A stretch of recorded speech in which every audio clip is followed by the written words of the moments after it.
السلام علیکم ورحمۃ اللہ وبرکاتہ۔ الحمدللہ رب العالمین، اللہم صلی علی محمد وعلی آل محمد وعلی اصحاب محمد۔ تفسیر ابن کثیر کے مطالعہ کی نشست نمبر 7 کے ساتھ آپ کی خدمت میں حاضر ہیں۔ اس میں ہم ایک دفعہ پھر یہ چیز رپیٹ کرتے جائیں کہ حافظ عماد الدین ابن کثیر کی یہ تفسیر، جس کی تحقیق و نظر ثانی اور تخریج وغیرہ جو ہے حافظ زبیر علی زئی رحمہ اللہ نے کی ہے، اس کا ہم مطالعہ آپ کے سامنے پیش کر رہے ہیں۔ تو یہ آیت نمبر 135 سے آج شروع کر رہے ہیں نشست نمبر 7 کے ساتھ۔ تو اس کا ترجمہ کچھ یوں ہے، 135 نمبر آیت شروع کرتے ہیں۔ وَقَالُوا كُونُوا سے شروع ہو رہا ہے کہ یہ کہتے ہیں یہودی یا نصارہ بن جاؤ تو راہ ہدایت پاؤ گے۔ تم کہو بلکہ راہ پر ملت ابراہیمی والے ہیں اور حضرت ابراہیم مشرک نہ تھے۔ 135 نمبر آیتیں ختم ہوئی، پھر 136 نمبر آیت ہے، تم سب کہو ہم اللہ پر ایمان لائے اور اس چیز پر بھی جو ہماری طرف اتاری گئی، اور جو چیز ابراہیم، اسماعیل، اسحاق، یعقوب اور ان کی اولاد پر اتاری گئی، اور جو کچھ اللہ کی جانب سے موسیٰ اور عیسیٰ اور دیگر انبیاء دیے گئے، ہم ان میں سے کسی کے درمیان جدائی نہیں ڈالتے، ہم اللہ کے فرما بردار ہیں۔ اینڈ ہو رہا ہے آیت کا 136 کا وَنَحْنُ لَهُ مُسْلِمُونَ کے اوپر۔ 135-36 آیت کی جب ہم تفسیر پہ جاتے ہیں تو اس میں ابن کثیر بیان کرتے ہیں کہ اللہ تعالیٰ اپنے ایماندار بندوں کو ارشاد فرماتا ہے کہ جو کچھ محمد علیہ السلام پر اترا اس پر تفصیل وار ایمان لائیں، اور جو آپ علیہ السلام سے پہلے انبیاء علیہ السلام پر اترا اس پہ بھی اجمالاً ایمان لائیں۔ ان اگلے انبیاء کرام علیہ السلام میں سے بعض کے نام بھی لے دیے اور باقی نبیوں کا مجمل ذکر کر دیا۔ ساتھ ہی فرمایا کہ یہ کسی نبی کے درمیان تفریق نہ کریں کہ ایک کو مانیں اور دوسرے سے انکار کر جائیں، جو عادت اوروں کی تھی۔ یہ انبیاء میں تفریق کرتے ہیں اور کسی کو مانتے تھے، کسی کے انکاری تھے۔ یہودی حضرت عیسیٰ کو، نصرانی حضرت محمد علیہ السلام کو، اور حجازی عربی موسیٰ، عیسیٰ اور محمد تینوں کو نہیں مانتے تھے۔ ان سب کو فتویٰ ملا کے اولئک هم الکافرون حقا، یعنی یہ یہاں پہ سورہ نساء کی آیت کوٹ کی جا رہی ہے مفسر کی طرف سے کہ یہ لوگ بالیقین کافر ہیں، یعنی جو بھی کسی ایک نبی کا یہاں پہ انکار کر رہا ہے وہ کافر ہے یقیناً۔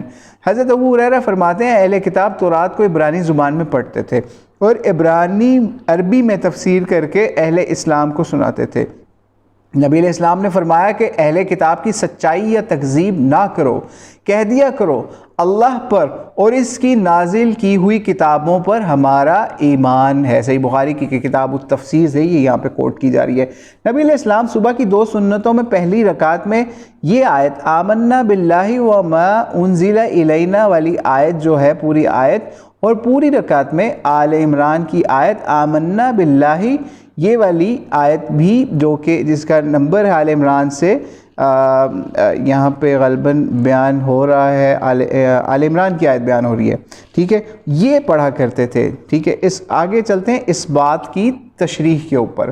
یہاں پہ چونکہ اسماعیل، اسحاق و یعقوبہ والاسباط کے الفاظ آئے ہیں، اب یہ بتا رہے ہیں اس بات کہتے کس سے ہیں، تو مفسر کہتے ہیں کہ اس بات حضرت یعقوب علیہ السلام کے بیٹوں کو کہتے ہیں جو 12 تھے، جن میں سے ہر ایک کی نسل میں بہت سے انسان ہوئے۔ بنی اسماعیل کو قبائل کہتے تھے اور بنی اسرائیل کو اسباط کہتے تھے، ٹھیک ہے۔ زمخشری نے کشاف میں لکھا ہے کہ یہ حضرت یعقوب علیہ السلام کے پوتے تھے جو ان کے 12 لڑکوں کی اولاد تھی۔ بخاری میں ہے کہ مراد قبائل سے بنی اسرائیل ہے، ان میں بھی نبی ہوئے تھے جن پر وحی نازل ہوئی تھی، جیسے حضرت موسیٰ علیہ السلام، ٹھیک ہے۔ اور یہاں پہ آگے ریفرنس بھی دیا جا رہا ہے سورۃ المائدہ کا اجعل فیکم انبیاء کا، ٹھیک ہے۔ اللہ کی نعمت کو یاد کرو کہ اس نے تم میں انبیاء اور بادشاہ بنائے، ٹھیک ہے۔ اور پھر آگے ایک اور آیت کا یہاں پہ ریفرنس دیا جا رہا ہے، یہ سورۃ الاعراف کا ریفرنس دیا جا رہا ہے وَقَطَّعْنَاهُمُ اثْنَتَا سے، کہ اس کا ترجمہ یہاں پہ کیا جا رہا ہے ہم نے ان کے 12 گروہ کر دیے۔ سبت کہتے ہیں تتابع کو، یہ مشکل یہاں پہ لفظ ہے، بہرحال کوشش کی ہے اردو سے پڑھا جائے تتابع کو، کہ یہ بھی ایک کے پیچھے ایک تھے. بعض کہتے ہیں ماخوذ ہے صبتا سے، صبت کہتے ہیں جسے، درخت کو یعنی یہ مثل درخت کے ہیں جس کی شاخیں پھیلی ہوئی ہیں. ابن عباس فرماتے ہیں کل انبیاء بنی اسرائیل میں سے ہوئے ہیں سوائے 10 کے. ان 10 میں کون؟ نوح، ہود، صالح، شعیب، ابراہیم، اسحاق، یعقوب، اسماعیل، محمد ہیں. سبت کہتے ہیں اس جماعت اور قبیلے کو جن کا مورث اعلیٰ اوپر جا کر ایک ہو.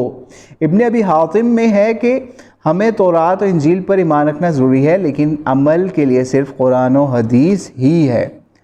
ٹھیک ہے. اور رسول اللہ السلام فرماتے ہیں تورات زبور انجیل پر ایمان رکھو لیکن عمل کے لیے قرآن کافی ہے. یہ بھی ایک یہاں پہ روایت بیان ہو رہی ہے لیکن اس کی سند جو ہے اس کے اندر کچھ ضعف پایا جاتا ہے. ٹھیک ہے. آگے چلتے ہیں 137 اور 138ویں آیت کے اوپر. یہ شروع ہو رہی ہے فَإِنْ آمَنُوا سے اور آخر ہو رہی ہے وَهُوَ السَّمِيعُ الْعَلِيمُ سے، اور 138 شروع ہو رہی ہے صبغۃ اللہ سے اور آخر ہو رہی ہے عابدون پر. تو اس کا ترجمہ کرتے ہیں اگر وہ تم جیسا ایمان لائیں تو راہ پائیں گے اور اگر منہ موڑیں تو خلاف میں ہیں. اللہ تعالیٰ ان سے عنقریب کفایت کرے گا، وہ خوب سننے والا جاننے والا ہے. 138ویں آیت کا شروع ہے. اس کا ترجمہ رنگ دیا اللہ تعالیٰ نے اپنے رنگ میں، اور اللہ سے اچھا رنگ کس کا ہوگا؟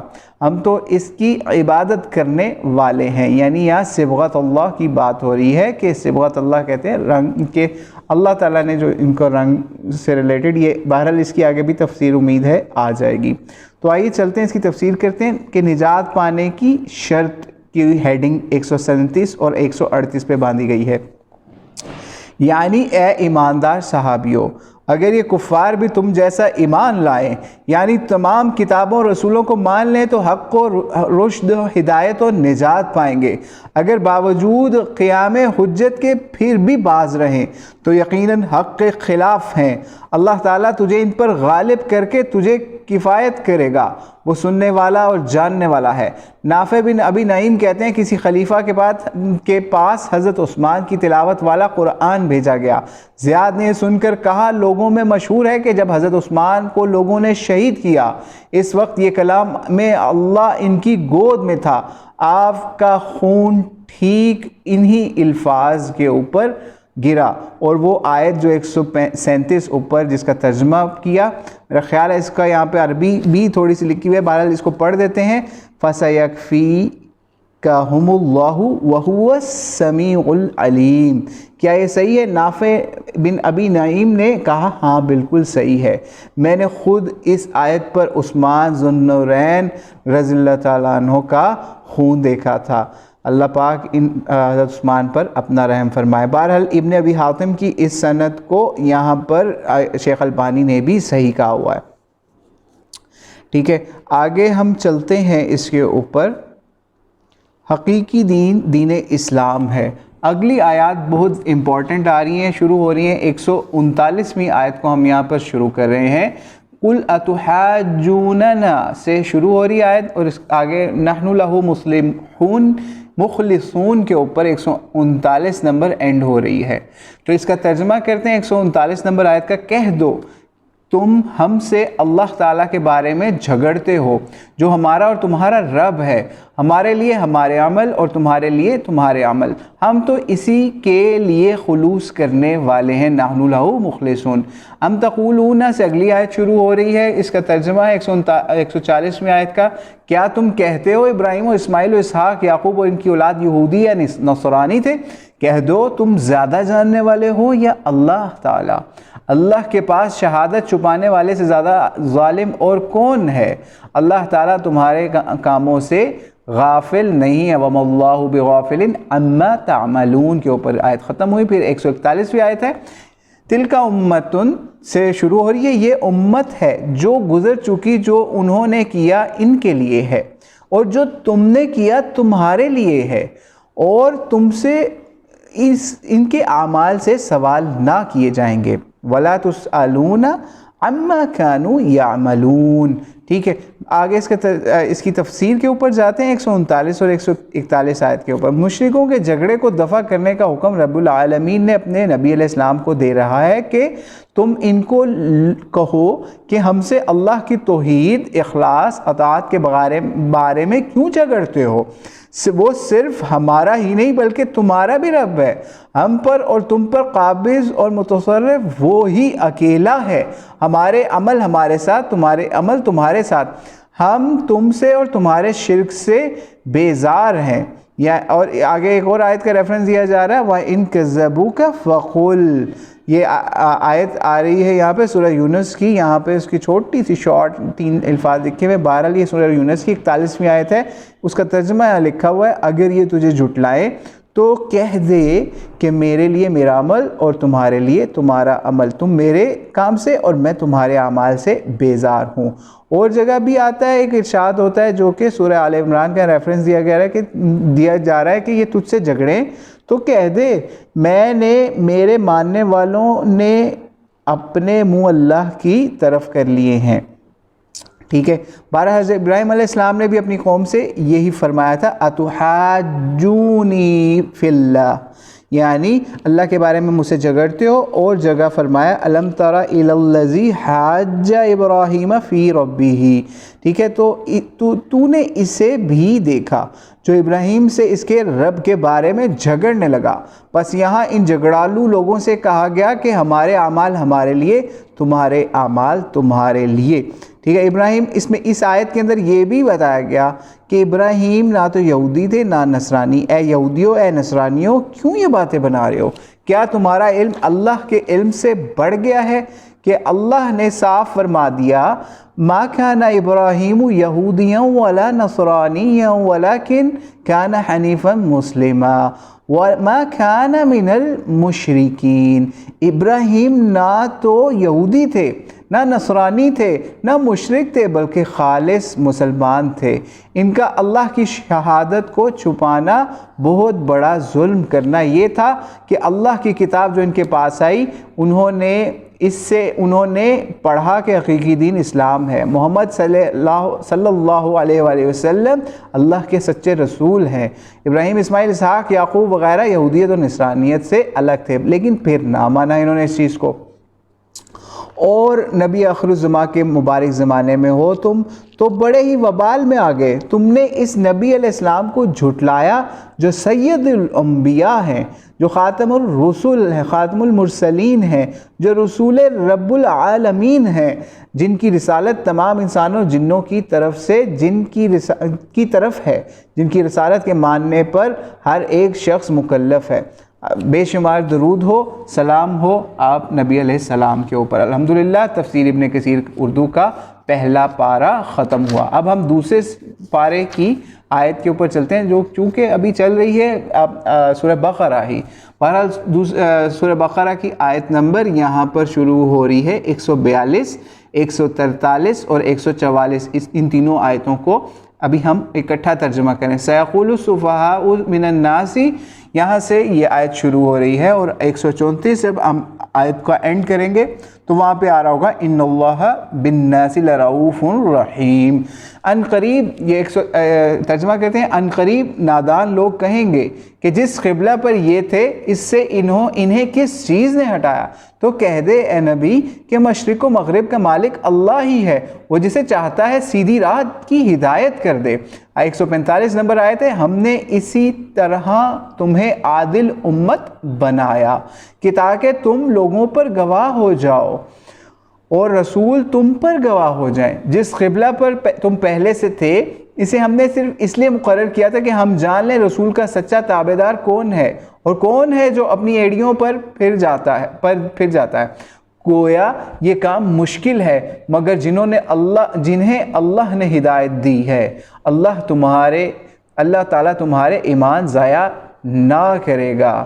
وَمَا كَانَ اللَّهُ لِيُضِيعَ إِيمَانَكُمْ، اللہ تعالیٰ لوگوں کے ساتھ شفقت اور مہربانی کرنے والا۔ 143 آیت یہاں پہ ختم ہو رہی ہے۔ یہاں پہ 143، 42، 43 آیت کے اندر تحویل قبلہ کے بارے میں بات ہو رہی ہے کہ یہ بے وقوف لوگ، مفسر یہاں پہ تفسیر ابن کثیر کہہ رہے ہیں کہ یہ بیوقوف لوگوں سے عرب کے مشرکین مراد ہیں، یعنی صفحاء جو اوپر بات ہو رہی ہے اس سے مراد بیوقوف ہے، ان لوگوں سے مراد عرب کے مشرکین ہیں۔ ایک قول ہے کہ علماء یہود مراد ہیں، اور یہ بھی کہا گیا کہ اس سے مراد منافقین ہے۔ صحیح بخاری میں حضرت براء رضی اللہ تعالیٰ عنہ سے روایت ہے، رسول اللہ صلی اللہ علیہ وسلم نے 16-17 ماہ تک بیت المقدس کی طرف منہ کر کے نماز پڑھائی، لیکن خود آپ علیہ السلام کی خواہش تھی کہ آپ کا قبلہ خانہ کعبہ ہو، چنانچہ حکم ملنے کے بعد آپ نے اس طرف منہ کر کے پہلی نماز عصر پڑھی۔ جن لوگوں نے آپ کے ساتھ نماز پڑھی تھی ان میں سے ایک شخص مسجد کے پاس سے گزرا، وہاں لوگ رکوع میں تھے، اس نے کہا اللہ کی قسم میں نے مکہ کی طرف رخ کر کے نبی علیہ السلام کے ساتھ نماز پڑھی ہے۔ یہ سن کر وہ لوگ اسی حالت میں کعبے کی طرف گھوم گئے، اور ایسے لوگ جو تبدیلی قبلہ سے قبل انتقال کر گئے، بہت سے جو شہید تھے، لوگوں کو نامعلوم تھا ان کی نمازوں کے بارے میں کیا حکم ہے، یہاں تک کہ اللہ کی طرف سے یہ آیت آئی، ٹھیک ہے، یہ آیت آ گئی، ٹھیک ہے۔ ایک اور روایت میں ہے کہ رسول اللہ صلی اللہ علیہ وسلم بیت المقدس کی طرف منہ کر کے نماز پڑھایا کرتے تھے، اکثر آسمان کی جانب نظریں اٹھا کر حکم کا انتظار کرتے تھے، یہاں تک کہ یہ آیت نازل آ گئی قد نرا تقلبا، ٹھیک ہے، یہ آیت یہاں پہ نازل ہو گئی۔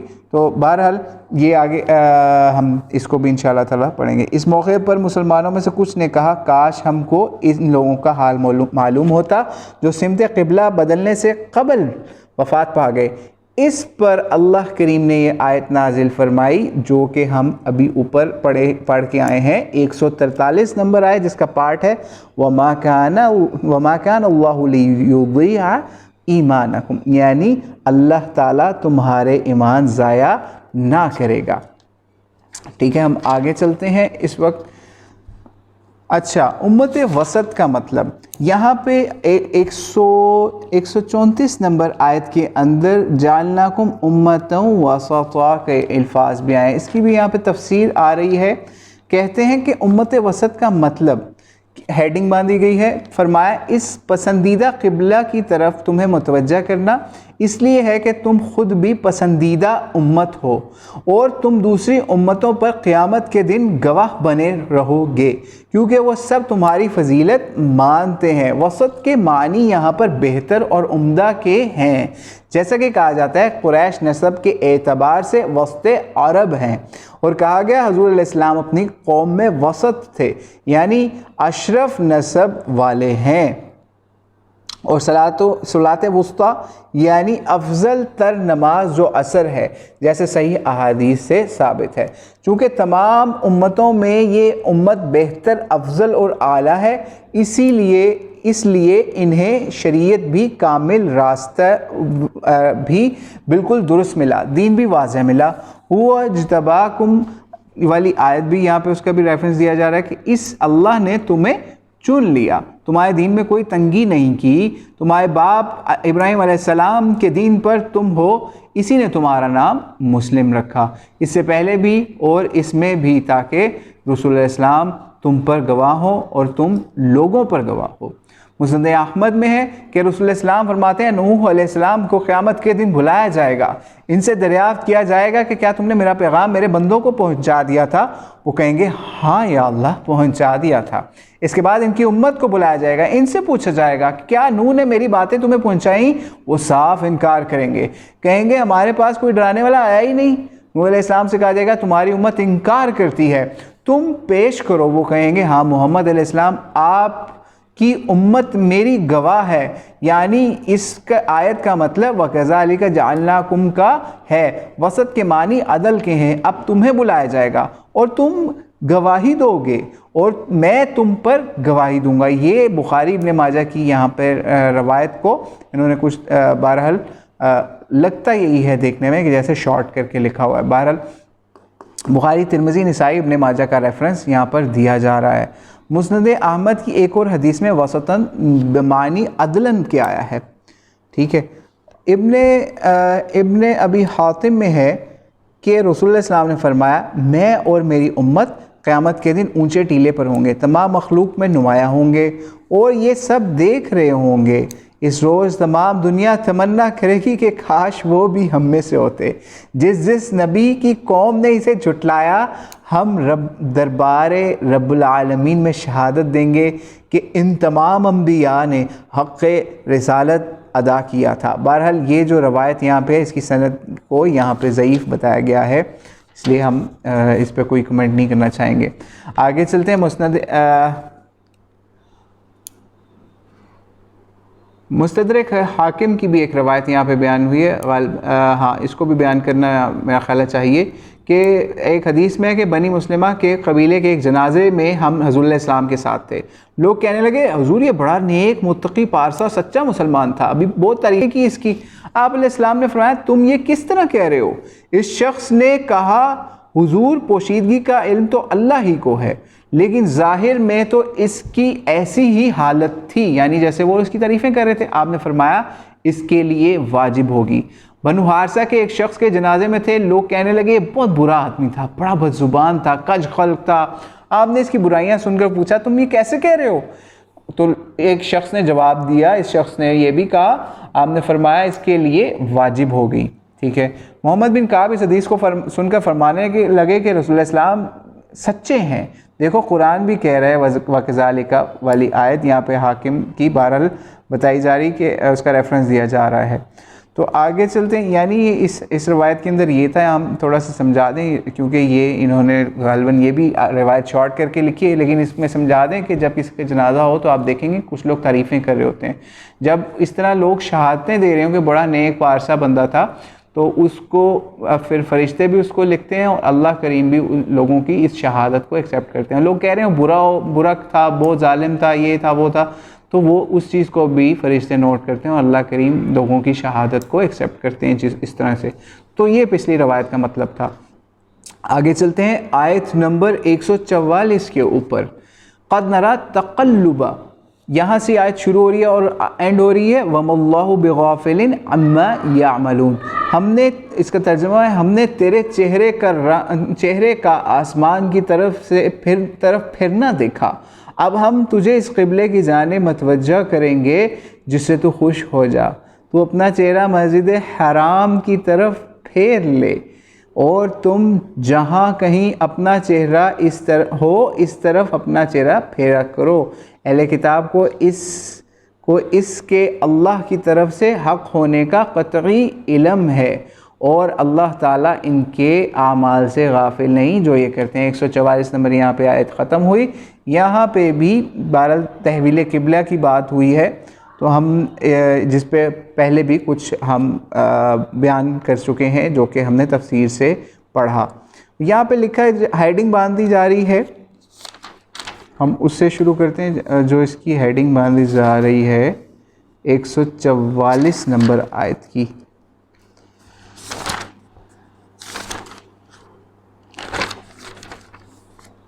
جی تو 144 نمبر آیت کی جو ہیڈنگ ہے اللہ تعالیٰ بندوں پر بہت شفیق، 144 نمبر آیت کی جو ہیڈنگ ہے یہاں پہ قبلہ ابراہیمی، یعنی قبلہ ابراہیمی مطلب جو قبلہ ابراہیم علیہ السلام نے تعمیر کیا، یہ رسول اللہ علیہ السلام کی چاہت تھی۔ 144 نمبر آیت میں حضرت ابن عباس کا بیان یہ ہے کہ قرآن میں پہلا نسخ کا حکم قبلہ کا ہے۔ حضور علیہ السلام نے مدینہ کی طرف ہجرت کی، یہاں کے اکثر باشندے یہود تھے، اللہ نے آپ کو بیت المقدس کی طرف نمازیں پڑھنے کا حکم دیا، یہودی اس سے بڑا خوش تھے، کہیں ماں آپ اسی طرح کرتے رہے، لیکن خود آپ کی چاہت قبلہ ابراہیمی کی تھی، آپ اللہ سے دعائیں مانگا کرتے تھے اور نگاہیں آسمان کی طرف اٹھایا کرتے تھے، جس کا ذکر اس آیت کی بالکل شروع میں ہے، قد نرا، یعنی آپ آسمان کی طرف دیکھا کرتے تھے اور اللہ کریم آپ کی نگاہیں اٹھتی جانتے تھے۔ بہرحال تو یہ جب تحویل ہوئی تو اس پر یہود کہنے لگے اس قبلہ سے کیوں ہٹ گئے، جس کے جواب میں کہا گیا مشرق اور مغرب کا مالک اللہ ہی ہے۔ ٹھیک ہے، تو یہاں پہ اس کی طرف اللہ کریم نے مشرکین کو، کفار کو اور یہود و نصارہ کو متنبع کیا، ان کو بتایا، اور بلکہ یہ ان کا امتحان تھا۔ ٹھیک ہے، اور روایت میں ہے کہ رسول اللہ علیہ السلام نماز کے بعد اپنا سر اکثر آسمان کی طرف اٹھائے ہوئے تھے، اس پر یہ آیت اتری کہ اور حکم ہوا کہ مسجد حرام کی طرف، کعبہ کی طرف میزاب کی طرف منہ کرو۔ جبرائیل علیہ السلام نے امامت کرائی۔ حضرت عبداللہ بن عمر نے مسجد حرام میں میزاب کے سامنے بیٹھے ہوئے اس آیت مبارکہ کی تلاوت کی اور فرمایا میزاب کعبہ کی طرف رخ کرنے کا حکم ہے۔ یہ بھی حاکم کی روایت جو ہے وہ اس کو یہاں پہ کوٹ کیا گیا۔ اچھا آگے چلیں، نسائی میں ہے کہ ابو سعید سے مروی ہے کہ ہم صبح کے وقت مسجد نبوی میں حضور علیہ السلام کے زمانہ میں جایا کرتے تھے اور وہاں کچھ نوافل ادا کیا کرتے تھے۔ ایک دن ہم گئے تو نبی علیہ السلام ممبر پہ بیٹھے ہوئے ہیں، میں نے کہا آج کوئی نئی بات ضرور ہوئی ہے، میں بھی بیٹھ گیا تو حضور علیہ السلام نے یہ آیت قد نرا والی جو ہے وہ پڑھی۔ میں نے اپنے ساتھی سے کہا آؤ نبی علیہ السلام فارغ ہوں، اس سے پہلے ہم اس نئے حکم میں تعمیل کریں، اول فرما بردار بن جائیں۔ چنانچہ ہم ایک طرف ہو گئے اور سب سے پہلے بیت اللہ کی طرف نماز پڑھی، پھر حضور علیہ السلام ممبر سے اتر آئے اور اس قبلہ کی طرف پہلی نماز ظہر ادا کی گئی۔ بہرحال یہ سنن الکبریٰ للنسائی کی مجموع الزوائد میں بھی ہے۔ بہرحال اس کی سند میں ایک راوی ضعیف ہے جس کا انہوں نے یہاں پہ بتایا کہ یہ ضعیف ہے۔ پھر اس کے اندر اس آیت کے اندر مسافر لا علم اور مجاہد کا قبلہ رخ ہونا بھی اس میں ہے کہ پھر ارشاد ہوتا ہے کہ تم جہاں بھی ہو مشرق مغرب شمال جنوب میں تم نماز کے وقت منہ قبلہ کی طرف کرو۔ ہاں البتہ سفر میں سواری میں کہیں ہو، ادھر سواری جا رہی ہو ادھر ہی نفل ادا کر لیا کرو، اس کے دل کی توجہ کعبہ کی طرف ہونا کافی ہے۔ اسی طرح میدان جنگ میں بھی نماز پڑھنے والا جس طرح ہے نماز ادا کرے، اسی طرح وہ شخص جو قبلہ کی جہت کا قطعی علم نہیں جس کو اور اندازے سے جس طرف زیادہ دل جھکنے والا ہو، گو اس کی نماز فی الواقع قبلہ کی طرف نہ بھی ہو تو وہ بھی اللہ کے ہاں معاف ہے۔ اچھا نماز کی حالت میں نظر کہاں رکھی جائے؟ کوشچن مارک یہاں ہیڈنگ ڈالی گئی۔ مسئلہ مالکیہ نے اس آیت سے استدلال کیا کہ نماز کی حالت میں اپنے سامنے اپنی نظریں نہ رکھیں، نہ سجدے کی جگہ، جیسے شافعی احمد ابو حنیفہ کا مذہب ہے۔ اس لیے اس آیت کے الفاظ یہ ہیں کہ مسجد حرام کی طرف کرو نظریں۔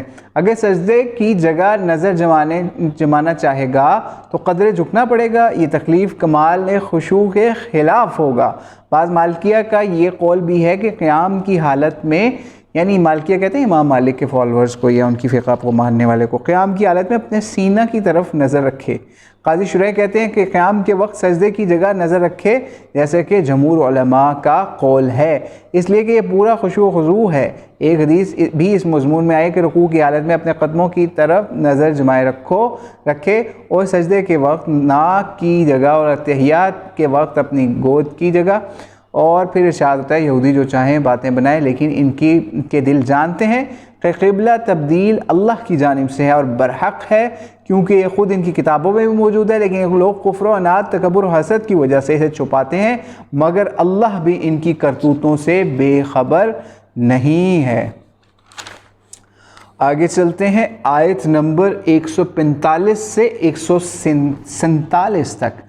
والعین سے سٹارٹ ہو رہی ہے اور 147 اینڈ ہو رہی ہے فَلَا تَكُونَنَّ مِنَ الْمُمْتَرِينَ کے اوپر۔ ترجمہ ہے تو اگر اہل کتاب کو تمام دلیلیں دے، ٹھیک ہے، یعنی تمام دلیلیں دے، ترجمہ ہے، لیکن وہ تیرے قبلہ کی پیروی نہیں کریں گے اور نہ تو ان کے قبلے کا ماننے والا ہے اور نہ یہ آپس میں ایک دوسرے کے قبلے کو ماننے والے ہیں، اگر تو باوجود یہ کہ تیرے پاس علم آ چکا پھر بھی ان کے خواہشوں کے پیچھے لگ جائے تو بالیقین تو بھی ظالموں میں سے ہوگا۔ 145 آیت ختم ہوئی۔ 146 آیت، جنہیں ہم نے کتاب دی وہ تو اسے ایسا پہچانتے ہیں جیسے کوئی اپنے بچوں کو پہچانے، ان کی ایک جماعت حق کو پہچان کر پھر چھپاتی ہے۔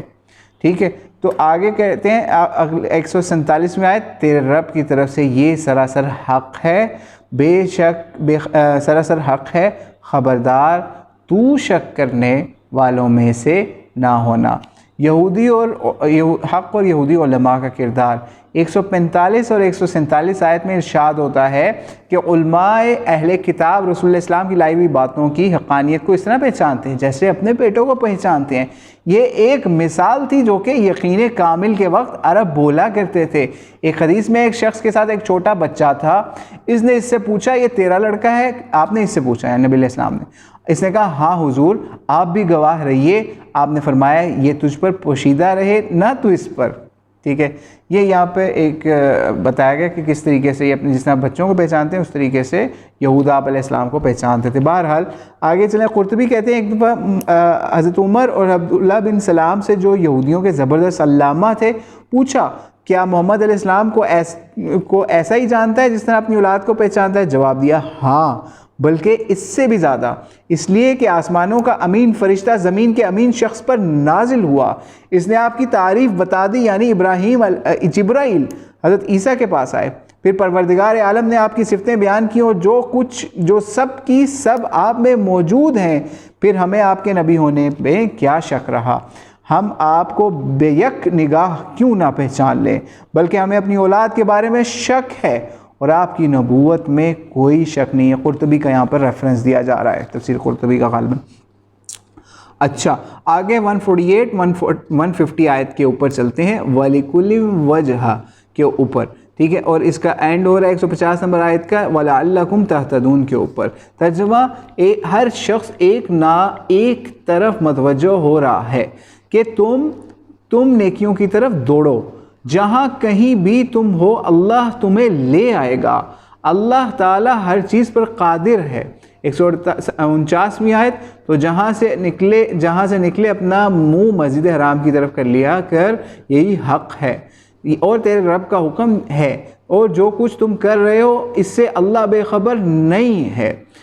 ٹھیک ہے، 149 اینڈ ہوتی ہے، پھر اس کے بعد 150 آیت ہے، اور جس جگہ سے تو نکلے اپنا 150 آیت شروع ہوئی، اور جس جگہ سے تو نکلے اپنا منہ مسجد حرام کی طرف پھیر لے، اور جہاں کہیں تم ہو اپنے چہرے اسی طرف کر لیا کرو، تاکہ لوگوں کی کوئی حجت تم پر باقی نہ رہ جائے، سوائے ان لوگوں کے جنہوں نے ان میں سے ظلم کیا۔ تم ان سے نہ ڈرو، مجھ سے ڈرتے رہو، تاکہ میں اپنی نعمت تم پر پوری کر دوں، اس لیے کہ تم راہ راست پا جاؤ۔ وَلِأُتِمَّ نِعْمَتِي عَلَيْكُمْ وَلَعَلَّكُمْ تَهْتَدُونَ پہ 150 نمبر آیت ختم ہو رہی ہے۔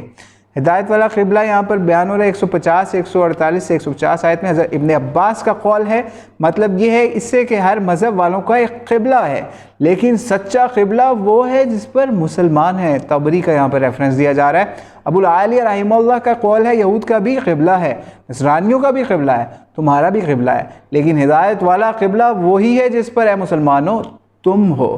ٹھیک ہے، یہاں پہ 150 نمبر آیت بھی کی ہم بہرحال تشریح کر رہے ہیں اس وقت،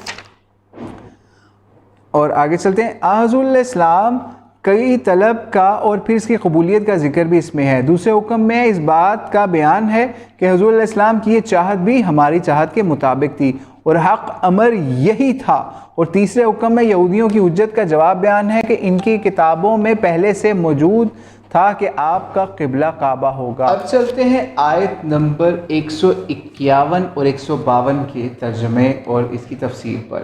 اس کا ترجمہ شروع ہوتا ہے، کچھ آیت شروع ہوتی ہے کما ارسلنا فیکم سے، اور ختم ہو رہی ہے ما لم تکونوا تعلمون، پھر آگے فاذکرونی سے آیت شروع ہو رہی ہے، اور ولا تکفرون کے اوپر 152ویں آیت ختم ہو رہی ہے۔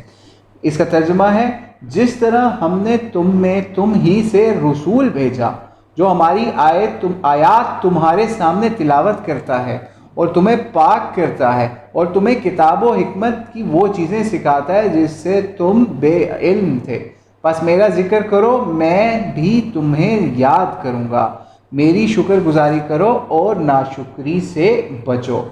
اچھا، آیت نمبر 151 اور 52 میں انسانیت پر بیش بہا نعمت کا ذکر ہے۔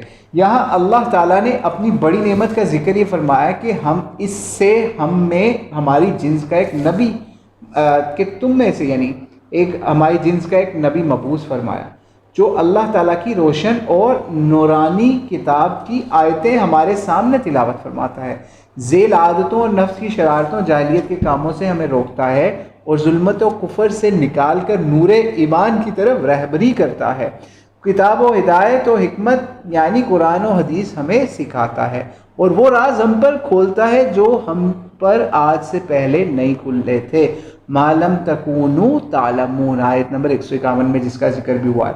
ٹھیک ہے، تو اس لیے آگے چلتے ابن عباس فرماتے ہیں کہ اللہ کو یاد کرنا بہت بڑی چیز ہے۔ فَاذْكُرُونِی أَذْكُرْكُم کی آگے یہاں پہ تفسیر ہو رہی ہے کہ ابن عباس کہتے ہیں کہ اللہ کو یاد کرنا بہت بڑی چیز ہے۔ ایک حدیث قدسی میں جو مجھے اپنے دل میں یاد کرتا ہے میں بھی اسے اپنے دل میں یاد کرتا ہوں، جو مجھے کسی جماعت میں یاد کرتا ہے میں بھی اسے کسی جماعت میں یاد کرتا ہوں۔ ٹھیک ہے، اور جو شخص بلکہ اس سے بہتر جماعت میں یاد کرتا ہوں۔ پھر آگے یہ روایتی صحیح بخاری کی مسند احمد میں وہ ہے کہ وہ جماعت فرشتوں کی ہے جو میری طرف ایک بالشت بڑھتا ہے تو میں اس کی طرف ایک ہاتھ بڑھتا ہوں۔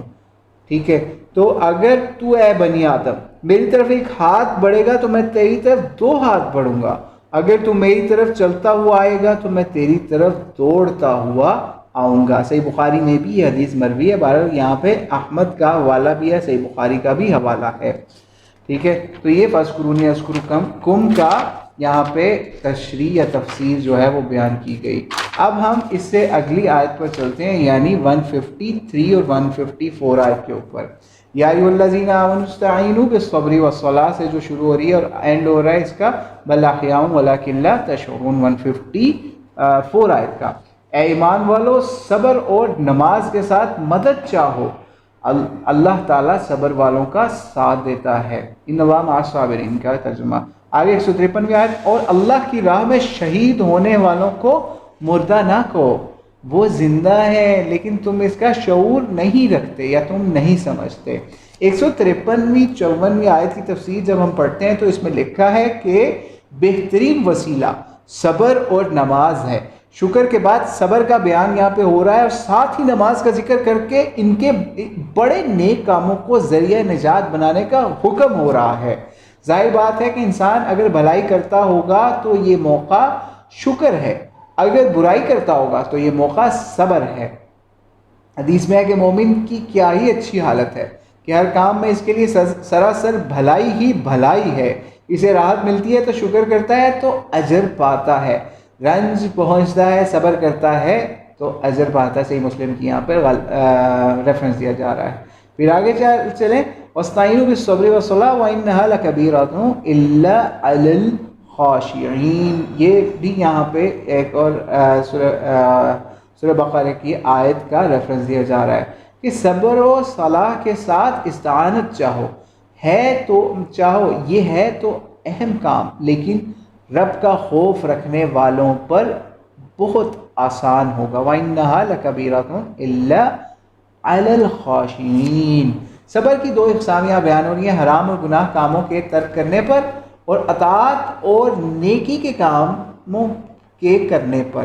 یہ صبر پہلے صبر سے بڑا ہے۔ تیسری صبر کی قسم کیا ہے؟ مصیبت اور درد پر، دکھ پر، یہ بھی واجب ہے، جیسے عیبوں سے استغفار کرنا واجب ہے۔ حضرت عبد الرحمن رحمہ اللہ فرماتے ہیں اللہ کی فرما برداری میں استقلال سے لگے رہنا، چاہے نفس پر شاک گزرے، طبیعت کے خلاف پڑے۔ اچھا آگے چلتے ہیں اگلی آیت کے اوپر، 155 اور 156 اور 157۔ وَلَنَبْلُوَنَّكُمْ بِشَيْءٍ مِّنَ الْخَوْفِ وَالْجُوعِ وَنَقْصٍ مِّنَ الْأَمْوَالِ وَالْأَنفُسِ وَالثَّمَرَاتِ وَبَشِّرِ الصَّابِرِينَ الَّذِينَ إِذَا أَصَابَتْهُم مُّصِيبَةٌ قَالُوا إِنَّا لِلَّهِ وَإِنَّا إِلَيْهِ رَاجِعُونَ أُولَٰئِكَ عَلَيْهِمْ صَلَوَاتٌ مِّن رَّبِّهِمْ وَرَحْمَةٌ وَأُولَٰئِكَ هُمُ الْمُهْتَدُونَ۔ اس آیت کا ترجمہ یہ ہے، ہمیں اصل میں آیت بہت پسند تھی اس لیے دل کر رہا تھا اس کو یہاں پہ پڑھ لیا جائے مکمل، یعنی 55، 56 اور 57۔ اچھا، ہم کسی ترجمہ ہے، ہم کسی نہ کسی طرح تمہاری آزمائش کر ہی رہیں گے، دشمن کے ڈر سے، بھوک پیاس سے، مال جان اور پھلوں کی کمی سے۔ صبر کرنے والوں کو خوشخبری دے دیں، انہیں جب کوئی مصیبت آتی ہے تو کہہ دیتے ہیں ہم تو اللہ ہی کے ہیں اور اللہ ہی کی طرف ہمیں لوٹ کر جانا ہے، انا للہ و انا الیہ راجعون۔ اور ان پر ان کے رب کی نوازشیں اور رحمتیں ہیں، اور یہی لوگ ہدایت یافتہ ہیں، اولئک هم المہتدون۔ ٹھیک ہے، یہاں پر 155 سے 57 تک کی آیات کے اندر اللہ تعالیٰ فرماتا ہے وہ اپنے بندوں کی آزمائش ضرور کر لیتا ہے، ترقی بلائی کبھی تنزلی اور برائی جیسے چیزوں سے۔ وَلَنَبْلُوَنَّكُمْ سے یہاں پہ بہرحال آزمانے کی بات ہو رہی ہے، ٹھیک ہے، اور پھر کچھ بھوک سے، کچھ مال کی کمی سے، جانوں کی کمی سے، ٹھیک ہے، اپنوں غیروں کی خواہش و عقارب کی موت سے، کبھی پلوں کے پیداوار کے نقصان سے، ٹھیک ہے۔ تو اچھا ایک یہاں پہ ریفرنس بھی دیا جا رہا ہے سورہ محمد کی آیت نمبر 31 کا، وَلَنَبْلُوَنَّكُمْ حَتَّى نَعْلَمَ الْمُجَاهِدِينَ مِنْكُمْ وَالصَّابِرِينَ، ٹھیک ہے، یعنی ہم آزما کر مجاہدوں اور صبر کرنے والوں کو معلوم کر لیں گے یا لوگوں کو بتا دیں گے۔ اچھا صابر لوگ کون ہیں؟ اب بیان ہو رہا ہے جن صبر کرنے والوں کی اللہ کے ہاں قدر ہے، وہ کون لوگ ہیں؟ بس فرماتا ہے جو لوگ تنگی مصیبت کے موقع پر انا للہ و انا الیہ راجعون پڑھتے ہیں، اس بات سے اپنے دل کو تسلی دے لیا کرتے ہیں کہ ہم اللہ کی ملکیت ہیں اور ہمیں جو کچھ نقصان ہو رہا ہے وہ اللہ کی طرف سے ہے، اور اس میں جو کچھ بھی تصرف وہ اللہ کرتا ہے، اور پھر اللہ کے ہاں اس کا بدلہ ہے جہاں بالآخر انہیں جانا ہے۔ ان کے اس قول کی وجہ سے اللہ کی نوازشیں، عنایتیں ان کے اوپر ہیں اور انہیں عذاب سے نجات ملتی ہے۔ امیر المومنین عمر ابن خطاب فرماتے ہیں دو برابر کی چیزیں صلوات اور رحمت ان کے درمیان کی چیز ہے، یعنی ہدایت اور ان کو صبر کرنے والوں کو ملتی ہے۔ مصیبت زدہ کی دعا رد نہیں ہوتی، یہ بھی یہاں پہ بتایا جا رہا ہے۔ مسند احمد میں ام سلمہ فرماتی میرے خاوند ابو سلمہ ایک روز میرے پاس رسول اسلام کی خدمت سے ہو کر آئے، خوش ہوئے، فرمانے لگے آج تو میں نے ایک ایسی حدیث سنی ہے کہ میں بہت ہی خوش ہوں۔ وہ حدیث ہے کہ جس کسی مسلمان کو تکلیف پہنچے وہ کہے اللہم اجرنی فی مصیبتی واخلف لی خیرا منہا۔ یہ ایک بڑی اچھی دعا ہے، بہرحال اکثر جگہوں پہ آپ کو یہ مل بھی جائے گی، یعنی اے اللہ مجھے مصیبت میں اجر دے، مجھے اس سے بہتر بدلہ عطا فرما، تو اللہ تعالیٰ سے اجر اور بدلہ ضرور عطا فرما دیتے ہیں۔ اور اب ام سلمہ فرماتی ہیں میں نے اس دعا کو یاد کر لیا جب ابو سلمہ کا انتقال ہوا، یعنی ام سلمہ کے ہسبینڈ کا، تو میں نے انا للہ و انا الیہ راجعون پڑھا اور پھر وہی دعا پڑھی جو اوپر بتائی گئی، لیکن مجھے خیال آیا کہ بھلا ابو سلمہ سے بہتر شخص کون مجھے مل سکتا ہے۔ جب میری عدت گزر گئی تو میں ایک روز ایک کھال کو دباغت دے رہی تھی کہ حضرت علیہ السلام تشریف لائے، اندر آنے کی اجازت چاہی، میں نے اپنے ہاتھ دھوئے، کھال رکھ دی اور رسول اللہ السلام سے اندر تشریف لانے کی درخواست کی اور آپ کو ایک گدی پر بٹھا دیا، آپ نے مجھے اپنے نکاح کرنے کی خواہش ظاہر کر دی۔ میں نے کہا حضور علیہ السلام یہ میری خوش قسمتی کی بات ہے، لیکن اول تو میں بڑی باغیرت مند عورت ہوں، ایسا نہ ہو کہ آپ کی طبیعت کے خلاف کوئی مجھ سے بات سرزد ہو جائے اور اللہ کے ہاں عذاب ہو۔ دوسرا ہے کہ میں عمر رسیدہ ہوں۔ تیسرا بال بچوں والی ہوں۔ آپ نے فرمایا سنو، ایسی بے جا غیرت کہہ کر کہا کہ حضور مجھے کوئی عذر نہیں، ٹھیک ہے۔ اچھا آپ نے فرمایا سنو، ایسی بے جا غیرت اللہ تمہاری دور کر دے گا، اور عمر کے لحاظ سے میں بھی چھوٹی عمر کا نہیں ہوں، تمہارے بال بچے میرے ہی بال بچے ہیں۔ میں نے سن کر کہا پھر حضور مجھے کوئی عذر نہیں، میرا نکاح چنانچہ نبی علیہ السلام سے ہو گیا، مجھے اللہ نے اس دعا کی برکت سے مجھے ایک بہتر، بہت ہی بہتر یعنی اپنا رسول عطا فرمایا۔ احمد کی روایت ہے، بہرحال اس میں بھی ضعف بتایا جا رہا ہے یہاں پر۔ اچھا آگے چلتے ہیں اگلی آیت کے اوپر۔ آیت نمبر ہے 158، 158 نمبر آیت۔ ان الصفا والمروہ من شعائر اللہ سے شروع ہو رہی ہے اور اینڈ ہو رہی ہے فإن اللہ شاکر علیم۔ صفا اور مروہ یہ ترجمہ ہے، صفا اور مروہ اللہ کی نشانیوں میں سے ہے۔ بیت اللہ کا حج و عمرہ کرنے والے پر ان کا طواف کر لینے میں بھی کوئی گناہ نہیں، اپنی خوشی سے بھلائی کرنے والوں کا اللہ قدر۔ اب ہم اس آیت کی 158 کی تفسیر پڑھتے ہیں۔ حضرت عائشہ رضی اللہ تعالیٰ عنہا سے حضرت عروہ دریافت کرتے ہیں کہ اس آیت سے تو ایسا معلوم ہوتا ہے کہ طواف نہ کرنے میں کوئی حرج نہیں، یعنی صحیح کرنے میں کوئی حرج نہیں۔ آپ نے فرمایا بھتیجے تم صحیح نہیں سمجھتے، اگر یہ بیان مد نظر ہوتا اس آیت کے اندر تو اس میں یہ ہوتا لکھا ہوا ان لا یطوف بہما، جبکہ یہاں پہ کیا تھا آیت میں ان یطوف بہما، ٹھیک ہے، لا کا لفظ نہیں تھا۔ تو سنو آیت مبارکہ کا شان نزول یہ ہے کہ ایک جگہ کے پاس منات کا بت تھا، اسلام آنے سے پہلے انصار سے پوچھتے تھے، جو اس کے نام سے لبیک پکار لیتا وہ صفا مروہ کے طواف میں حرج سمجھتا تھا۔ اب بعد از اسلام ان لوگوں نے حضور علیہ السلام سے صفا مروہ کے طواف کے حرج کے بارے میں سوال کیا تو یہ آیت اتری کہ اس میں کوئی حرج نہیں۔ پھر حضور علیہ السلام نے صفا اور مروہ کا طواف کیا، اس لیے مسنون یہ ہو گیا اور کسی کو ہمت نہ ہوئی کہ اسے ترک کر دے۔ ٹھیک ہے، یہ روایت بخاری و مسلم کا ریفرنس دیا گیا ہے۔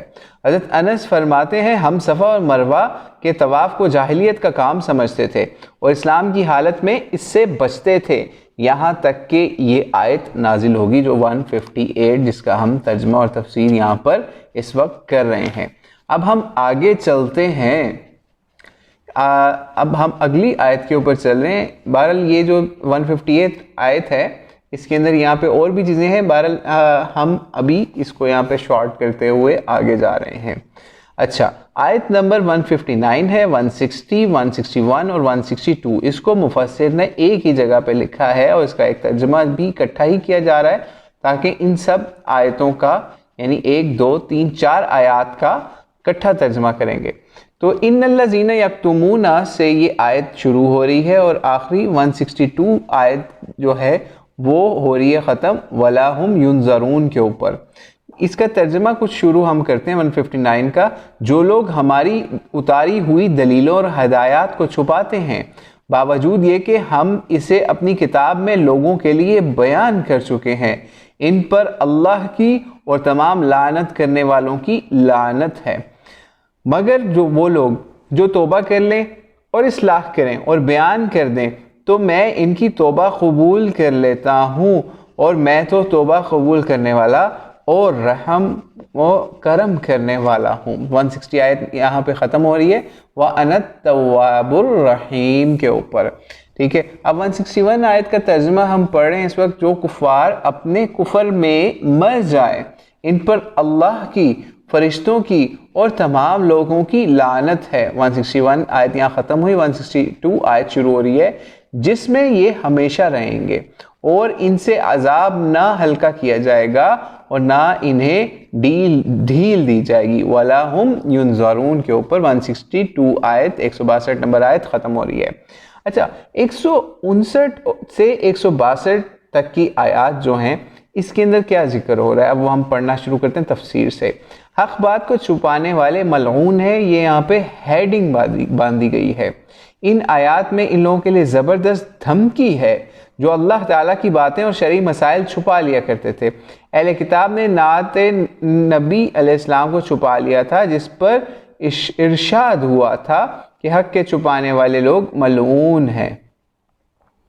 اچھا، جس طرح اس عالم کے جو لوگوں میں رب کی باتیں پھیلائے ہر چیز استغفار کرتی ہے، جس طرح اس عالم کے لیے جو لوگوں میں رب کی باتیں پھیلائے ہر چیز استغفار کرتی ہے یہاں تک کہ پانی کی مچھلیاں اور ہوا کے پرند، اسی طرح ان لوگوں پر جو حق کی بات جانتے ہوئے گونگے اور بہرے بن جاتے ہیں ہر چیز لعنت بھیجتی ہے۔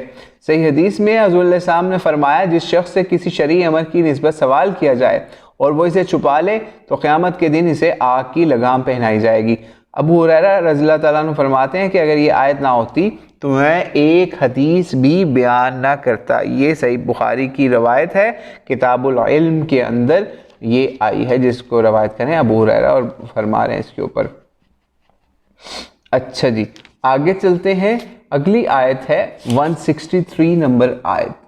وَإِلَٰهُكُمْ إِلَٰهٌ وَاحِدٌ لَا إِلَٰهَ إِلَّا هُوَ الرَّحْمَٰنُ الرَّحِيمُ، یعنی اس کا ترجمہ ہے تم سب کا معبود ایک اللہ ہی ہے، اس کے سوا کوئی معبود برحق نہیں، وہ بڑا بخشش کرنے والا اور مہربان ہے۔ اچھا جی، معبود حق کی اس کے اوپر ہیڈنگ باندھی جا رہی ہے 163 نمبر آیت کے اوپر، یعنی الوہیت میں وہ اکیلا ہے، اس کا کوئی شریک نہیں، نہ اس جیسا کوئی، اور واحد اور احد ہے اور فرد اور صمد ہے، اور اس کے سوا کوئی عبادت کے لائق نہیں۔ رحمان اور رحیم ہے، سورہ فاتحہ کے شروع میں ان ناموں کی پوری تفسیر گزر چکی ہے۔ رسول اللہ اسلام فرماتے ہیں اسم اعظم ان 2 آیتوں میں ہے، ایک یہ آیت ہے جو پیچھے گئی، اور دوسری الف لام میم اللہ لا الہ الا هو الحی القیوم، ٹھیک ہے، یہ آل عمران کی آیت یہاں کا ریفرنس یہاں کوٹ کیا جا رہا ہے۔ اس کے بعد اس کی توحید کی دلیل بیان ہو رہی ہے، اسے بھی توجہ سے سنیے۔ وہ فرماتا ہے اگلی آیت کے اوپر میں کیا فرما رہے ہیں اللہ کریم، آیت نمبر 164 کے اوپر اب ہم جا رہے ہیں۔ ان فی خلق السماوات والارض واختلاف اللیل والنہار، ٹھیک ہے، یہ شروع ہے اس کا، اور اینڈ کیا ہو رہا ہے، لآیات لقوم یعقلون۔ اب اس کا ترجمہ پڑھتے ہیں۔ آسمان اور زمین کی پیدائش، رات دن کا ہیر پھیر، کشتیوں کا لوگوں کو نفع دینے والی چیزوں کے لیے ہوئے سمندروں میں چلنا، آسمان سے پانی اتار کر مردہ زمین کو زندہ کر دینا، اس میں ہر قسم کے جانوروں کو پھیلا دینا، ہواؤں کے رخ کو بدلنا، تاب فرمان بادلوں کو آسمان اور زمین کے درمیان ادھر ادھر پھیرنا، عقل مندوں کے لیے قدرت الہی کی نشانیاں ہیں۔ 164 آیت یہاں ختم ہوئی، آگے اس کی تفسیر پڑھتے ہیں۔ مطلب یہ ہے کہ اس رب کی ربوبیت اور اس کے توحید پر ایک دلیل تو یہ آسمان ہے، جس کی بلندی، لطافت، کشادگی، جس کے ٹھہرے ہوئے چلنے پھرنے روشن ستارے تم دیکھ رہے ہو، پھر زمین کی پیدائش جو کثیف چیز ہے جو تمہارے قدموں کے تلے بچھی ہوئی ہے، جس میں بلند چوٹیوں کے سر بفلک پہاڑ ہیں، جس میں موجیں مارنے والے بے پایا سمندر ہیں، جس میں انواع اقسام کے خوش رنگ بیل بوٹے، جس میں طرح طرح کی پیداوار ہوتی ہے، جس پر تم رہتے سہتے ہو، اپنی مرضی کے مطابق آرام دہ مکان بناتے ہو، ٹھیک ہے۔ تو یہاں پہ اللہ کریم کی یہ نشانیاں بتائی جا رہی ہیں، زمین، چرند پرند، آسمان، ہر جگہ کے اوپر، ٹھیک ہے۔ پھر اللہ کا اپنی رحمت کاملہ سے بارش برسانا، اس سے مراد زمین کو، مردہ زمین کو زندہ کرنا، اس سے اناج کھیتیاں پیدا کرنا، ہر طرف ریل پیل کر دینا، ٹھیک ہے۔ یہ اللہ کریم کی اس آیت کے اندر نشانیاں بتائی جا رہی ہیں 164 نمبر آیت کے اندر۔ اور یہ بھی کہا جائے کہ زمین کی پیدائش، رات دن کے ہیر پھیر میں عقل مندوں کے لیے نشانیاں ہیں، جو اٹھتے بیٹھتے لیٹتے بیٹھتے ہر وقت اللہ کا ہی نام لیتے ہیں، اور زمین و آسمان کی پیدائش میں غور و فکر سے کام لیتے ہیں، اور کہتے ہیں اے ہمارے رب، تو نے ہمیں بیکار نہیں بنایا، تیری ذات پاک ہے، تو ہمیں جہنم کے عذاب سے بچا۔ عبداللہ بن عباس رضی اللہ تعالیٰ عنہما فرماتے ہیں قریش مکہ رسول اسلام کے پاس آئے اور کہنے لگے اللہ سے دعا کیجئے کہ وہ صفا پہاڑ کو سونے کا بنا دے، ہم اس سے گھوڑے اور ہتھیار خریدیں اور تیر ساتھ لائیں اور ایمان بھی لائیں۔ آپ نے فرمایا پختہ عہد کرتے ہیں؟ انہوں نے کہا ہاں پختہ عہد بھی ہے۔ آپ نے اللہ تعالیٰ سے دعا کی، حضرت جبرائیل علیہ السلام آئے، ٹھیک ہے، تو اور کہا تمہاری دعا تو قبول ہے، لیکن اگر یہ لوگ پھر بھی ایمان نہ لائے تو ان پر اللہ کا وہ عذاب آئے گا جو پہلے آج سے کسی کے اوپر نہ آیا ہوگا۔ آپ کام اٹھے اور عرض فرمانے لگے نہیں ہے اللہ، تو انہیں یوں ہی رہنے دے، میں انہیں تیری طرف بلاتا رہوں گا، کیا حاجت کہ آج نہیں تو کل، کل نہیں تو پرسوں ان میں سے کوئی نہ کوئی تیری طرف جھک جائے۔ اس پر یہ آیت اتری کہ اگر انہیں قدرت کی نشانی دیکھنی ہے تو یہ کچھ نشانیاں کم ہیں، ٹھیک ہے۔ اور اب ہم چلتے ہیں آیت نمبر 165 اور 167 کے اوپر، اس کا ترجمہ کرنے کے لیے وَمِنَ النَّاسِ سے شروع ہو رہی ہے 165 آیت، پھر اس کے بعد بِهِمُ الْأَسْبَابِ کے اوپر اینڈ ہو رہی ہے 166، پھر وَمَا هُمْ بِخَارِجِينَ مِنَ النَّارِ کے اوپر 167۔ ان کا ترجمہ کرتے ہیں بعض لوگ ایسے بھی ہیں جو اللہ کے ساتھ دوسروں کو شریک ٹھہرا کر ان سے ایسی محبت رکھتے ہیں جیسی اللہ سے، اور ایمان والے اللہ سے، اللہ کی محبت میں، ٹھیک ہے، اور بہت سخت ہوتے ہیں۔ کاش یہ مشرک لوگ جانتے کہ اللہ کے عذابوں کو دیکھ کر جان لیں گے کہ تمام طاقت اللہ ہی کی ہے، ٹھیک ہے، اور اللہ تعالیٰ کے سخت عذاب ہیں۔ 165 آیت یہاں ختم ہوئی۔ جس وقت پیشوا لوگ اپنے تابعداروں سے بیزار ہو جائیں گے اور عذابوں کو اپنی آنکھوں سے دیکھ لیں گے کہ کل رشتے ناتے ٹوٹ جائیں گے، اور تابعدار لوگ کہنے لگیں گے کاش کہ ہم پھر دنیا کی طرف دوبارہ جائیں تو ہم بھی ان سے ایسے ہی بیزار ہو جائیں گے جیسے یہ ہم سے. اسی طرح اللہ تعالیٰ ان کے اعمال دکھائے گا اور اس پر وہ حسرت و افسوس سے یہ ہرگز جہنم سے نہ نکلیں گے. وما ہم بخارجین من النار کے اوپر 167 آیت ختم ہو رہی ہے. یہاں پہ بتایا جا رہا ہے کہ اللہ تعالیٰ کی جیسی محبت دوسروں سے 165 آیت کے اندر. ٹھیک ہے، اس آیت میں مشرکین کا دنیاوی و اخروی حال بیان ہو رہا ہے. یہ اللہ کا شریک مقرر کرتے ہیں، اس جیسا اوروں کو ٹھہراتے ہیں، پھر ان کی محبت اپنے دل میں ایسے جماتے ہیں جیسے کہ اللہ کی ہونی چاہیے، حالانکہ وہ معبود برحق ایک ہی ہے، وہ شریک اور ساتھی سے پاک ہے. بخاری مسلم کی روایت کے اندر ابن مسعود سے روایت فرماتے ہیں کہ روایت ہے کہ میں نے رسول اللہ السلام سے پوچھا سب سے بڑا گناہ کیا ہے؟ آپ علیہ السلام نے فرمایا شرک کرنا، حالانکہ پیدا اسی اکیلے نے کیا. صحیح بخاری کی روایت. ٹھیک ہے، اس دن جن جن کو ان لوگوں نے اپنا پیشوا بنا رکھا تھا وہ سب ان سے الگ تھلگ ہو جائیں گے. فرشتے کہیں گے اے اللہ ہم ان سے بیزار ہیں، یہ ہماری عبادت نہیں کرتے تھے. اے اللہ تو پاک ہے، تو ہی ہمارا اولا ہے. یہ لوگ تو جنات کی عبادت کرتے تھے، انہی پر ایمان رکھتے تھے. اسی طرح جنات بھی ان سے بیزاری کا اعلان کر دیں گے اور صاف صاف ان کے دشمن ہو جائیں گے. ٹھیک ہے، اسی طریقے سے حضرت ابراہیم علیہ السلام کا فرمان ہے جس کا ریفرنس یہاں پر سورۃ العنکبوت کا دیا جا رہا ہے کہ انہوں نے کہا تم نے اللہ کے سوا بتوں کی محبت دل میں بٹھا کر ان کی پوجا شروع کر دی. قیامت کے دن وہ تمہاری عبادت کا انکار کریں گے، آپس میں ایک دوسرے پر لعنت بھیجیں گے اور تمہارا ٹھکانہ جہنم ہوگا اور تمہارا کوئی مددگار نہ ہوگا. اور ایک اور جگہ ہے یہاں پہ ریفرنس سورہ سبا کا دیا جا رہا ہے، یہ ظالم لوگوں اللہ کے سامنے رب کے سامنے کھڑے ہوں گے اور اپنے پیشواؤں سے کہہ رہے ہوں گے اگر تم نہ ہوتے تو ہم ایماندار بن جاتے. وہ جواب دیں گے آگے سے پیشوا ہم نے تمہیں اللہ پرستی سے روکا، حقیقت یہ ہے کہ تم خود مجرم تھے.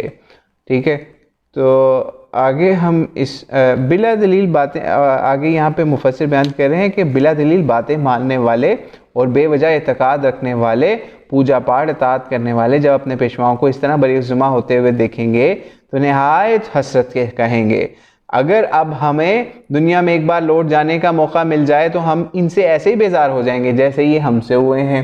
ٹھیک ہے، یہ بات بھی یہ 167 آیت کے اندر بتائی جا رہی ہے جس کا ترجمہ ہم پہلے پڑھ چکے ہیں کہ تابعدار لوگ کہنے لگیں گے کہ کاش پھر ہم دنیا کی طرف لوٹ جائیں، پھر ان سے ہم ایسے ہی بیزار ہو جائیں گے جیسے کہ یہ ہم سے ہو رہے ہیں. لیکن بہرحال وما ہم بخارجین من النار، اللہ فرماتے ہیں یہ ہرگز جہنم سے نہیں نکلیں گے. اب تو صرف افسوس ہی افسوس ہے. ٹھیک ہے، اب ہم اگلی آیت کے اوپر چلتے ہیں. آیت نمبر ہے 168 اور 169. یہ شروع ہو رہی ہے یا ایھا الناس کلوا مما فی الارض حلالا طیبا سے. ٹھیک ہے، اور ختم ہو رہی ہے آیت نمبر جو ہے 169 علی اللہ ما لا تعلمون کے اوپر. ترجمہ کرتے ہیں ان دونوں آیات کا. لوگو زمین میں جتنی بھی حلال اور پاکیزہ چیزیں ہیں انہیں کھاؤ اور پیو، شیطانی راہ پر نہ چلو، وہ تو تمہارا کھلا دشمن ہے. وہ تمہیں صرف برائی اور بے حیائی اور اللہ پر ان باتوں کا حکم کرنے کا حکم کرتا ہے جن کا تمہیں علم نہیں. اچھا، اس آیت کے اندر دونوں آیتوں کے اندر 169 168 کے اندر چونکہ اوپر توحید کا بیان ہوا تھا تو یہاں یہ بیان ہو رہا ہے رزق حلال کی تلقین کے حوالے سے کہ تمام مخلوق کی روزی رساں بھی وہی ہے. اللہ فرماتا ہے کہ میرا یہ احسان کبھی نہ بھولو، میں نے تم پر حلال چیزیں پیدا کی جو تمہیں لذیذ اور مرغوب ہے، جو نہ تمہارے جسم کو ضرر پہنچائیں نہ صحت و عقل کو ہوش کو ضرر دیں. میں تمہیں روکتا ہوں کہ شیطان کی راہ پر نہ چلو. ولا تتبعوا خطوات الشیطان، یہ اوپر بھی آیت میں آیا تھا جس کا ہم نے ترجمہ کیا. اور لوگوں نے اس کی چال چل کر بعض حلال چیزیں اپنے اوپر حرام کر لیں۔ صحیح مسلم میں ہے، رسول اللہ صلی اللہ علیہ وسلم فرماتے ہیں، پروردگار عالم فرماتا ہے، میں نے جو مال اپنے بندوں کو دیا ہے اسے ان کے لیے حلال کر دیا ہے۔ میں نے اپنے بندوں کو موحد پیدا کیا، مگر شیطان نے اس دین حنیف سے انہیں ہٹا دیا اور میری حلال کردہ چیزیں ان چیزوں کو ان پر حرام کر دیا۔ صحیح مسلم کی یہاں پر ریفرنس دیا گیا۔ حضور علیہ السلام کے سامنے جس وقت اس آیت کی تلاوت ہوئی جو بھی اوپر پڑھی ہے، ایھا الناس کلوا مما فی الارض حلالا طیبا، تو حضرت سعد بن ابی وقاص نے کھڑے ہو کر کہا، حضور میرے لیے دعا کیجئے، اللہ تعالیٰ میری دعاؤں کو قبول فرمایا کرے۔ آپ نے فرمایا، سعد پاک چیزیں اور حلال لقمہ کھاتے رہو، اللہ تمہاری دعائیں قبول فرماتا رہے گا۔ قسم ہے اس اللہ کی جس کے ہاتھ میں محمد علیہ السلام کی جان ہے، حرام لقمہ جو انسان اپنے پیٹ میں ڈالتا ہے اس کی نحوست کی وجہ سے، اس کی 40 دن کی عبادت قبول نہیں ہوگی۔ جو گوشت پوست حرام سے پلا وہ جہنمی ہوگا۔ یہ روایت یہاں پہ کوٹ کی جا رہی ہے طبرانی سے۔ اور پھر فرمایا، شیطان تمہارا کھلا دشمن ہے، انہو لکم عدو مبین، کھلا دشمن ہے، اور یہ بھی کہ تم بھی اسے دشمن سمجھو۔ اس کی اور اس کے گروہ کی تو یہ عین چاہت ہے کہ لوگوں کو عذاب میں جھونکیں، ٹھیک ہے، اور اس کی کوشش ہے کہ ان کو شیطان اپنا دوست بنائے، تو حقیقتاً وہی تمہارا دشمن ہے اور ظالموں کے لیے برا بدلہ ہے۔ خطوات شیطان سے کیا مراد ہے؟ اس سے مراد اللہ کی ہر معصیت ہے جس میں شیطان کا بہکاوا شامل ہوتا ہے۔ شیبی فرماتے ہیں، ایک شخص نے نظر مانی اپنے لڑکے کو ذبح کرے گا۔ حضرت مسروق کے علم میں جب یہ واقعہ پہنچا، آپ نے فتویٰ دیا وہ شخص مینڈا ذبح کرے۔ یہ نظر لڑکے کا ذبح کرنا خطوات شیطان سے ہے۔ حضرت ابن مسعود ایک دن بکری کے کھر کو نمک لگا کر کھا رہے تھے۔ ایک شخص جو آپ کے پاس بیٹھا ہوا تھا وہ ہٹ کر دور جا بیٹھا۔ آپ نے فرمایا کھاؤ، اس نے کہا میں نہیں کھاؤں گا۔ آپ نے پوچھا کیا روزے سے ہو؟ کہا نہیں، میں تو اپنے اوپر حرام کر چکا ہوں۔ آپ نے فرمایا یہ شیطان کی راہ چلنا ہے، اپنی قسم کا کفارہ ادا کر لو۔ تو بہرحال ابن عباس کا فتویٰ یہ بھی ہے کہ جو قسم غصے کی حالت میں کھائی جائے اور جو نظر ایسی حالت میں مانی جائے جو شیطانی قدم کی تابعداری ہے، اس کا کفارہ قسم کے کفارے کے بدلے برابر دے دے۔ پھر فرمایا کہ شیطان تمہارے کاموں میں اس سے بڑھ کر زناکاری اور اس سے بڑھ کر اللہ پر ان باتوں کو جوڑ لینے کو کہتا ہے جن کا تمہیں علم نہ ہو۔ ان باتوں کو اللہ سے متعلق کرنا جس کا اسے علم بھی نہیں، بس ہر کافر اور بدعتی اس میں داخل ہے جو برائی کا حکم دے اور بدی کی طرف رغبت دلائے۔ تو آیت نمبر 169 کی تفسیر بھی اور 168 کی تفسیر دونوں کی یہاں ختم ہوئی۔ تو اللہ سے دعا ہے کہ اللہ ہمارے حال پہ رحم فرمائے اور جو آج ہم نے یہ پڑھا اس کو ہمارے لیے توش آخرت بنائے اور دنیا آخرت کی بھلائی کا ذریعہ اور عمل کرنے کا اور قرآن پاک کا علم اپنے دل و دماغ عمل میں محفوظ کرنے کا ذریعہ بنائے۔ واللہ اعلم بالصواب۔